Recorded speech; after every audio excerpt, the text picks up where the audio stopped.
And when it comes to relationships, right? Like a lot of people expect the fantasies and the butterflies to stay in them, like even after 7-8 years. And we also see a lot of people cheating in the relationship. What is the core reason for that? Well, two things. We read fairy stories. Prince, whatever his name, charming, met Sleeping Beauty. They lived happily ever after. It always ends at the marriage. They lived happily ever after. Right. It was all wonderful. And no one tells you the truth that, nature's very clever. When you first meet someone, you feel wildly sexually attracted. We're having sex lots of times. But nature says, okay, you must have made a baby now. You've been having sex for so long. You must have made a kid. I'm going to turn all of that off because you've got to get out of bed and raise that child. So the wild sex has to go. Okay. Nature gives you lots of oxytocin to make sure that next race continues. Okay. And then it turns it down. So you look after that child because, you still can't be in bed having sex all night when you've got a baby, obviously. And then we have the 7-year itch. When that baby is 7 and could open the fridge and get its own food is when men often think, I think I want something else now, but not always. So the first thing is nature won't allow you to have that hot, heavy, wild sex for 20 years. You can still have great sex in a relationship, but nature's going to turn it on to make the species and then turn it down. Both are to make the next generation Okay, live. for nature, it's only about like evolution and the next generation. Okay, that's it. Okay. Why do you think, men like lipstick and high heels? They're all signs of what happens when we orgasm. So everything going on is to make us recreate, of course. And so nature's going to change a relationship, but a relationship needs 3 things to really last forever, which is best friend chemistry, sexual chemistry, and mutual respect and admiration. A lot of us get so into this, oh my God, the sex is so amazing. I don't even really like this person, but who cares? The sex is fantastic. So you have to have both. You have to have sexual chemistry and best friend chemistry. Right. A lot of people have best friend chemistry and no sex. They have sexual chemistry, but they don't really like the person they're with. So, you've got to ask yourself some questions. Do I like this person? Could I spend my whole life with them? Are they funny? Are they kind? Are they interesting? We say, have they got a 6-pack? Okay. Have they got lots of hair? Have they got big breasts? We ask questions that shouldn't really matter because they're very superficial.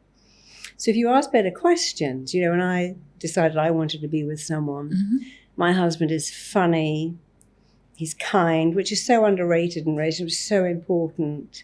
My daughter's husband is immensely kind, and we forget how that really makes a relationship last, because kindness works when you're sick or cranky, and he's very interesting. So if you have all these 3 things, that's what makes a relationship last: the kindness, best friend chemistry, sexual chemistry, admiration. But often we get married to the wrong people. We ask the wrong questions, not, is this person sexual? Are they the person going to get up with the kids? When I've got a cold, will they still be there? So we expect it to be the same, and relationships come and go. Often you'll be annoyed with your partner, they with you, but hopefully not at the same time, and that's how it works. But evolution is very clever. It's doing all these things. So your first question is, why do we think it should always be perfect? And it just isn't, and you get used to somebody, like you get used to wealth, you get used to comfort, you get used to, if you eat spicy food all the time, you get used to it, and you can't go back to bland food. So we have to have different expectations. And a relationship will change from the hot and heavy sex to this beautiful companion that knows you, that understands you, that is your best friend. But you can still have great sex, but you're going to have to use a bit of fantasy, because what great sex requires is a bit of eroticism, a bit of mystery, a bit of drama. And of course, in the beginning, in the first years, you've got all of that going on. It's also exciting. But what a great relationship requires is intimacy. Right. My husband knows I've got my period. He knows when I need to eat. He knows when I'm having a bad time. He knows me. Right. But knowing someone like that means you haven't got the eroticism. Right. So now you've got 2 things. You've got erotic sex and deep intimacy. Right. And they don't really go together very well. Oh, okay. But if you use fantasy, they do. So in a relationship of 10 or 15 years where you think, I love my partner, but I don't feel that wild attraction. Right. So I'm going to have an affair now. Okay. I'm going to go online and have an online affair or a real affair because I want the erotic thrill. That song, when after the thrill is gone. So these are the 2 things we expect it to always be perfect. If it isn't, we think, I need to have an affair. Okay. But you don't. You need to think, okay, I've got intimacy, but I want erotic sex as well. And the thing that is the bridge is fantasy, fantasizing, role-playing, dressing up, whatever it is. Right. A lot of people say, we have sex every Saturday morning in the same position. So boring. Because I know what's going to happen. Exactly. There's no mystery there. Yeah. So and people say, but when I went on holiday, it was lovely. We had sex in the elevator, in the apartment, in the kitchen. We got back into a little groove, which is why people love holidays and have more sex. Right. So in your relationship, go back and think, can I introduce a bit of drama? Could we role play? Can we be silly? And if you think, that's uncomfortable, go watch a movie. Okay.